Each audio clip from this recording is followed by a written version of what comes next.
जय हिंद साथियों।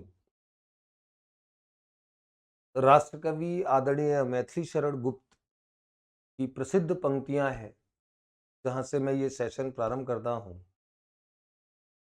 कि कुछ काम करो, जग में रहकर कुछ नाम करो। कुछ काम करो, जग में रहकर कुछ नाम करो।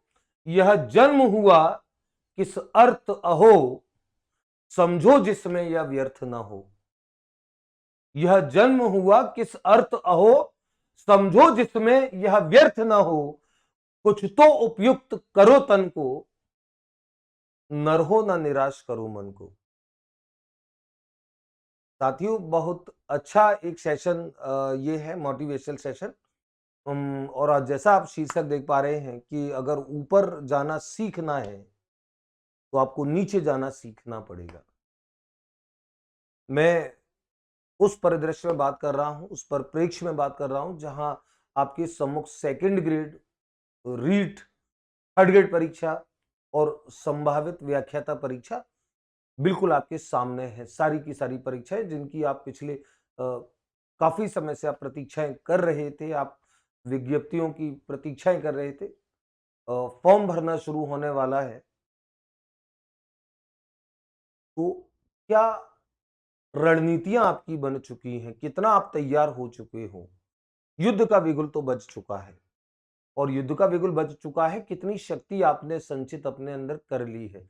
मुझे एक दार्शनिक का बड़ा प्रसिद्ध और श्रेष्ठ कथन मुझे याद आ रहा है कि इस दुनिया में सबसे कठिन काम होता है सबसे सरल बात को कहना।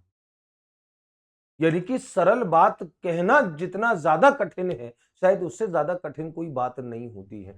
और मैं जिस परिप्रेक्ष्य से आपको मैं जोड़ना चाह रहा हूं कि बिगुल बजा हुआ है, आपकी तैयारियां कहां पर हैं, आपने अपनी शक्ति के संचय कितने किए हैं, ये बड़ी देखने की और गौर करने की बात है। मेरे हाथी और एक नगाड़े वाली जो कहानी मैं सुनाता था कि एक राजा का हाथी था बहुत ज्यादा प्रिय, जिसे लेकर के बहुत ज्यादा युद्ध उस राजा ने लड़े। जब वो हाथी बूढ़ा हुआ, राजा को उस हाथी से बड़ा प्रेम था। जब वो हाथी बूढ़ा हुआ तो उसे बड़े सम्मान के साथ राजा उसे अस्तबल में अपने उसमें बंधवाता था, जहाँ बांधा जाता था हाथियों को। और वहां हाथियों को, सारे हाथियों को जो कुछ देखभाल दी जाती थी, उससे ज्यादा देखभाल उस हाथी को दी जाती थी, बूढ़े हाथी, क्योंकि वो राजा का सबसे प्रिय हाथी था। और राजा के साथ बहुत सारे युद्ध उस हाथी ने लड़े थे। और राजा का स्पष्ट निर्देश था अपने सेवकों को कि इस हाथी की जितनी अधिकतम हो सकती है उतनी सेवा आप लोगों को करनी है। और आप देखें, एक दिन अचानक ऐसा हुआ कि वो हाथी, शायद उसकी जंजीर खुली रह गई, वो हाथी वहां से निकल गया जंगल की तरफ और जंगल में जाकर के एक दलदल में फंस गया। और वो दलदल में फंसता जा रहा था। तब कुछ लोगों ने, वो जितनी उसकी शक्ति थी उतनी ताकत से वो चिल्ला रहा था। कुछ लोगों ने देखा तो तुरंत राजा को सूचना पहुंचाई कि आपका जो सबसे प्रिय हाथी है वो दलदल में धंस रहा है। तो राजा भागते हुए सैनिकों को लेकर के आए और जब उन्होंने दलदल में धंसते हुए उस अपने प्रिय हाथी को देखा, सब सैनिकों को आदेश दिया, सारे सैनिकों को, कि इस हाथी को कुछ भी हो जाए, किसी भी कीमत पर, बाई हुक और बाई क्रुक इस हाथी को निकालना है। सारे के सारे सैनिक ताकत लगाने लगे, रस्सी डाली गई, जंजीरें डाली गई, बांधा गया उसको बाहर खींचने के, लेकिन हाथी जो था वो बजाय निकलने की दलदल में और धंसता जा रहा था और धंसता जा रहा था। और वो रेस्पॉन्ड ही नहीं कर रहा था बाहर निकलने के लिए। सारे सैनिक मिलकर के उसे खींचने का प्रयास कर रहे थे। एक आश्चर्य की बात थी। बहुत ज्यादा प्रयास के बाद जब सैनिक निराश हो गए, उधर राजा का मन बहुत ज्यादा व्यथित हो रहा था, क्योंकि राजा को सच में उससे बड़ा प्रेम था। और राजा लगातार निर्देश दे रहा था अपने सारे सैनिकों को, कुछ भी हो जाए मुझे इस हाथी की जान बचनी चाहिए, मैं इसको अपने साथ देखना चाहता हूं। जब सैनिकों के सारे प्रयास विफल हो गए तो राजा का सबसे ज्यादा चतुर जो मंत्री था, जो उसने राजा की आंखों में जब आंसू देखे, राजा भी एक तरीके से शायद हिम्मत हार गया कि शायद वो हाथी, अब उसका प्रिय हाथी नहीं बच पाएगा। तो राजा का जो सबसे ज्यादा चतुर मंत्री था, उसने राजा के पास आकर के कहा कि महाराज, एक तरीका है जिससे ये हाथी बच सकता है। अगर अगर उसे आजमा के देखा जाए तो शायद ये हाथी बच जाएगा। तो राजा ने तुरंत कहा कि बताओ क्या उपाय है। तो उसने कहा कि महाराज, इस हाथी ने आपके साथ इतने युद्ध लड़े हैं, तो इसके अचेतन में वो युद्ध के नगाड़ों की गूंज है।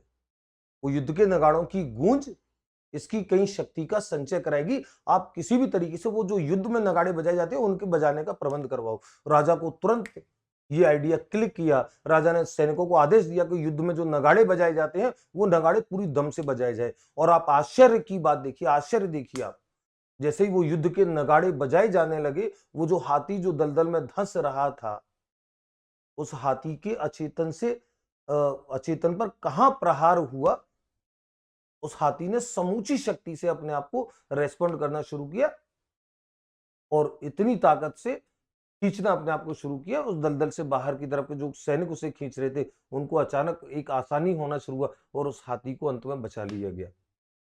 और वहां से ये बात थी कि आपके राजा को ये कहा उस चतुर्मंत्री ने कि इस हाथी के अचेतन में उन युद्ध के नगाड़ों की गूंज है। और जब युद्ध का समय आता है तो समूची शक्ति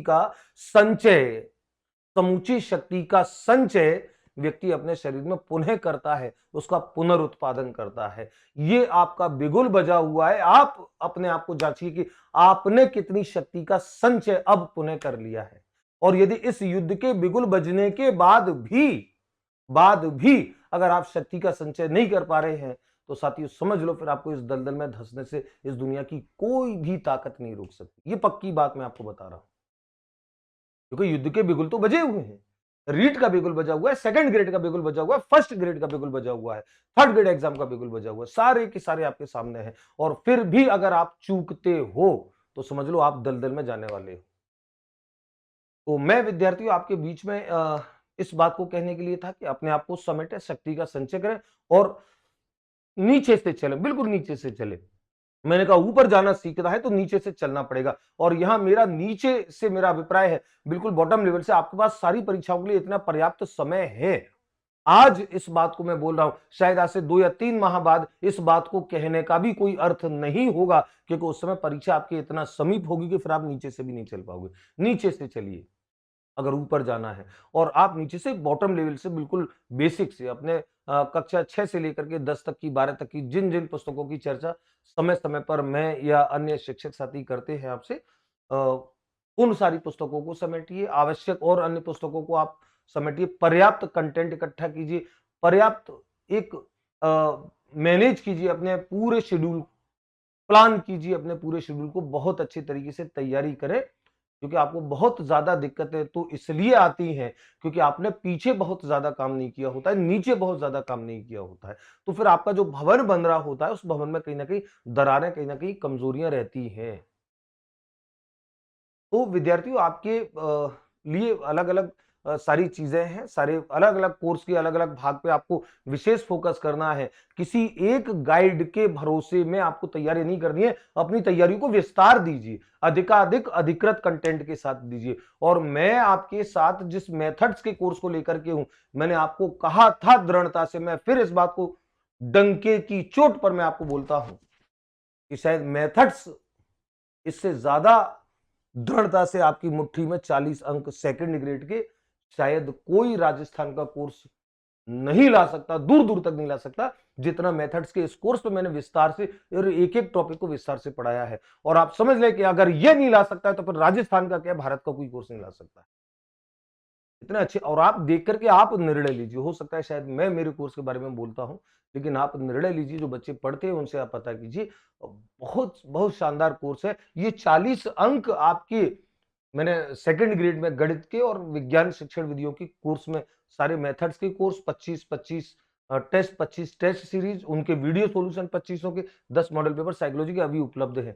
और आगे जितने वीडियो कोर्स लगभग पूरा है आपका, इक्का दुक्का वीडियो बचे हैं वो हो जाएंगे मेरे। एक तो कुछ बच्चे बोलते हैं कि सर आपके वीडियो थोड़ा सा लेट आते हैं, और मैंने बच्चों को बता दिया, आज सुन लें कि लेट आने का कारण क्या होता है। मुझे परफेक्शन बहुत ज्यादा पसंद है। मैं चाहता हूं कि जो वीडियोज आए उसमें हर कंटेंट इतना विस्तृत, मजबूत और इतना कंप्लीट हो, इतना पूर्ण हो कि उसके बाद आपको शायद कोई जरूरत ना पड़े। तो ये जो परफेक्शन लाने की जो खुजली मेरे दिमाग में होती है, ये खुजली मेरे कुछ वीडियोस को लेट करती है। क्योंकि ऐसे चलते फिरते कराऊं तो मैं आपको एक माह में कम से कम 10 बार आपको पूरा कोर्स करा दूं, जैसे चलते फिरते कोर्स बाजार में होते हैं। मैं वैसे कराना चाहता नहीं हूं। मैं चाहता हूं कि मजबूत कोर्स हो, दृढ़ कोर्स हो, भले मुझे, क्योंकि अभी आपकी परीक्षा में समय भी है, लेकिन एक दो वीडियो बाकी है, पूरा कोर्स आपका उपलब्ध है, संपूर्ण कोर्स। और जिस समय आप ये वीडियो देख रहे होंगे एक दो दिन में, आज मैंने ये वीडियो अपलोड किया है, तो आप जब भी एक दो दिन में ये वीडियो देख रहे होंगे तब तक आपका सारा कंप्लीट होगा। तो पूरी शिक्षण विधियां हैं, गणित की शिक्षण विधियां भी उपलब्ध है, विज्ञान की शिक्षण विधियां भी पूरी उपलब्ध हैं, सबके 25-25 टेस्ट सीरीज पूरे उपलब्ध हैं, वीडियो सॉल्यूशन पूरे उपलब्ध हैं, 10 मॉडल पेपर साइको के उपलब्ध हैं। आगे और रिकॉर्ड होंगे, वो मैं आपको पहले भी बता चुका था, आगे और रिकॉर्ड होते जाएंगे, मैं आगे बढ़ाता जाऊंगा। ये सब बोनस के तौर पे, ये सब बोनस के तौर पे, बेसिकली तो मेथड्स का ही कोर्स था। तो ये सब मैंने आपको फ्री में दे रखा है। बहुत ऐसी कुछ जेन्युइन प्राइस है, बहुत ज्यादा कुछ प्राइस नहीं है। तो सेकंड ग्रेड के बच्चे 40 अंक को अपनी मुट्ठी में मजबूती से करना चाहते हैं, ये सिलेक्शन में आपके सबसे बड़े हथियार के तौर पे ये प्रयुक्त होंगे मेथड्स। ये मैं आपको बोल रहा हूं, इसको समझ लें। तो ये आप कोर्स लीजिए। रीट वाले जो बच्चे हैं, रीट वाले बच्चों के लिए मैंने L1 L2 के लिए कॉम्बो पैक दे रखे हैं, जहां दो दो विषयों की शिक्षण विधियां हैं। जैसे L1 में है गणित और पर्यावरण की, L2 में है गणित और विज्ञान की। तो मेथड्स की संपूर्ण थ्योरी है, मॉडल पेपर्स हैं, उनके वीडियो सॉल्यूशंस हैं, सारे मॉडल टेस्ट सीरीज के तौर पे हैं, उनके फिर वीडियो सॉल्यूशन मैंने सबके दे रखे हैं, साइको के मॉडल पेपर दे रखे। ये भी आपको बहुत कम जेन्युइन प्राइस में उपलब्ध, बहुत मैं प्राइस भी बहुत न्यूनतम रखी है बच्चों की सुविधा के लिए। और जिन बच्चों ने ये पूछा कि सर साइको का कोर्स, सर SST के सामाजिक के मेथड्स का कोर्स, तो मेरे कुछ वीडियोस की रिकॉर्डिंग हो चुकी है। मैं चाहता हूं कि पर्याप्त मटेरियल लेकर के आऊं, और फिर वही कारण भी, लेट होने का कारण भी वही है, मुझे परफेक्शन के साथ बनाना पसंद है, मतलब पसंद है। कुछ दिन लेट होता है वो शायद मैं बर्दाश्त कर सकता हूं, कुछ कोर्स मेरे कम बिक जाए वो मैं बर्दाश्त कर सकता हूं, लेकिन अपनी क्वालिटी, अपनी गुणवत्ता के साथ समझौता करना मेरे स्वभाव में नहीं है। इस बात को मेरे विद्यार्थी बहुत अच्छे से जानते हैं। आने वाले कुछ दिनों में ही आपको दिखने वाला है, दोनों ही कोर्स आपको शो हो जाएंगे, मैं सेशन ला करके आपको बता भी दूंगा। तो दृढ़ता से अपनी तैयारी कीजिए। एक बच्चों ने मुझे और सवाल पूछा कि सर जो थर्ड ग्रेड भर्ती जो आई है, वहां पे जो कोर्स प्लान हुआ है, उसका कोर्स आप कब लॉन्च कर रहे हैं? तो मैंने बच्चों को बोल दिया था व्यक्तिगत, आज मैं ऑनलाइन में बोल रहा हूँ कि जैसे ही वो डिटेल्ड सिलेबस आता है, तो कौन कौन से टॉपिक लेने हैं, कौन से नहीं लेने, ये थोड़ा सा क्लियर हो जाएगा। तो फिर बच्चों ने आग्रह किया कि सर संपूर्ण मेथड्स को आप लेकर के एक इंटीग्रेटेड कोर्स बना दें। मैं कोशिश करूंगा एक इंटीग्रेटेड कोर्स बनाने का, थर्ड ग्रेड का जो कुछ भी मेथड्स का पार्ट है, साइको का पार्ट है, एक इंटीग्रेटेड कोर्स में क्रिएट करूंगा। थोड़ा सा कंटेंट आ जाने दीजिए, फाइनल कंटेंट, और उसमें आपका पूरा का पूरा मैटर, जो चाहे RTE को लेकर के हो, चाहे जो शैक्षिक परिदृश्य है उसको लेकर के हो, मैं आपका थर्ड ग्रेड का इतना अच्छा एक कोर्स बना करके आपको लॉन्च करूंगा कि वो आपके मारक अचूक हथियार की तरह आपके सिलेक्शन में काम आएगा। ये मैं वादा करता हूं। आपको पता है, काम शायद लेट होता है, वैसे भी महान कलाकार जो होते हैं वो सालों में कभी एक फिल्म बनाते हैं। लगातार फिल्में तो बहुत सारे लोगों की आती रहती हैं। मेरा यूट्यूब सेशन, जब भी कोई सूचना आती है, वहां पे यूट्यूब सेशन मेरा लेट होता है एक दो दिन, उसका कारण भी यही होता है। अच्छे से स्टडी करके आपका अच्छे से गाइडेंस करना, परफेक्ट गाइडेंस करना और प्रामाणिक गाइडेंस करना मेरी आदत है। इसीलिए मैं, ऐसा नहीं होता कि इधर से विज्ञप्ति आई व्हाट्सएप पे और तुरंत आधा घंटे बाद आकर के कैमरे के सामने खड़े हो गए। एक दिन दो दिन मैं बहुत अच्छे से स्टडी करके बच्चों को प्रामाणिक सूचनाएं उपलब्ध कराना चाहता हूँ। तो चलिए विद्यार्थियों, आप ये कोर्स लेना चाहते हैं, आपके सिलेक्शन में बहुत मजबूत से ये आपका आधार बनेंगे, ये मैं आपको बोल चुका हूं, बहुत अच्छे से जानते हैं। और खासतौर से सेकंड ग्रेड के बच्चे जो हो रहे हैं परेशान, उनके 40 अंक मेथड्स के, मैंने पिछला सेशन किया था, मैंने वहां बताया था, ये 40 अंक सेशन मेथड्स वाले ये आपके मजबूत पार्ट होने वाले हैं। और इससे ज्यादा श्रेष्ठतम मेथड्स को शायद राजस्थान की तो दूर की बात कर रहा हूं, शायद भारत में किसी ने नहीं पढ़ाया होगा। ये मैं अपने आत्मविश्वास से बोलता हूँ, ये दम्भ नहीं है, क्योंकि मैंने काम बहुत ज्यादा किया है मेथड्स पे, शोध बहुत ज्यादा किया है बच्चों को विस्तार से समझाने के लिए। अपने ओरिजिनल मौलिक आइडिया से मैंने बहुत सारे एग्जाम्पल बनाए हैं, जो बच्चे जानते हैं, जो पढ़ते हैं, उनको पता होता है।